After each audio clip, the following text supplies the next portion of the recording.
Hi there, I'm Annelise Gray and I'm the author of a new book, Circus Maximus, Race to the Death, which is the story of a young girl called Dido who longs to be the first girl to race chariots at the Circus Maximus, which was the greatest sporting arena in ancient Rome.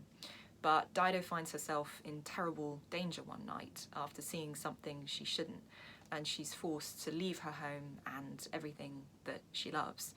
But despite that, she doesn't give up on her dream, and the book follows her quest to become a charioteer and at the same time stay ahead of the men trying to hunt her down.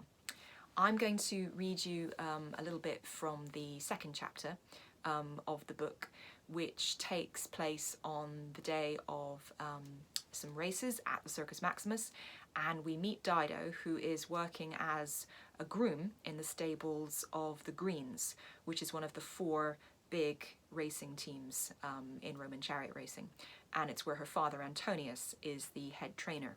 And helping her in the stables today is Justus, who is the nephew of the team's wealthy owner. You missed a bit, Justus. There, down by his fetlock. Oh, don't be so fussy, Dido. No one's going to notice that. Justus pushed his dark hair off his forehead. Do it. I finished tying the last green ribbon into Nessa's mane and stepped off the upturned bucket to inspect them proudly. I was known at the stables for the neatness of my plaiting. Papa won't be happy unless everything is perfect. Who's in charge here? My uncle or your father? My father, as it happens. Your uncle may own the faction, but in the stables, Antonius's word is law. Ruga sent you here to learn, so get brushing. Justus rolled his eyes, but I could tell he wasn't really offended by my ordering him about. Most boys would be, especially when they were 3 years older. It was one of the nice things about Justus. I gave Nessus his coat one last brush, then took a hoof-pick from the grooming bucket and clicked my tongue to encourage him to lift his foot. To my surprise, he kicked out. Hey, what's the matter, boy?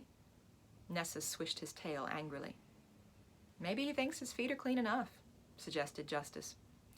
I was about to say something rude in reply when I noticed what was happening by the Blues stables opposite. Look, Justus, look!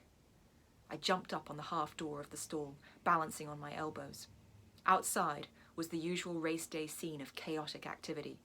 Grooms from all the 4 factions, reds, whites, blues, and greens, were scurrying across the Forum Boreum, bringing out horses in pairs and teams of 4 from the circus stables.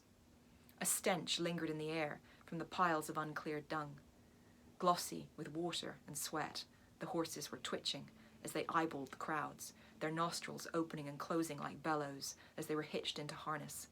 Chariot engineers held whispered conferences, testing baskets with their weight, tightening axles, shortening reins.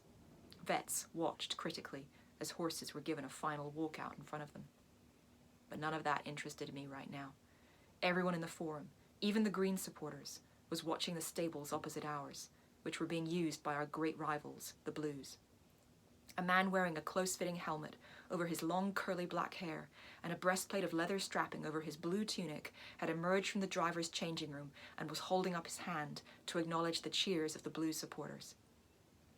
It's Fabius, the Blues #1, 452 victories, 276 second places, and 112 third places from 1,086 races.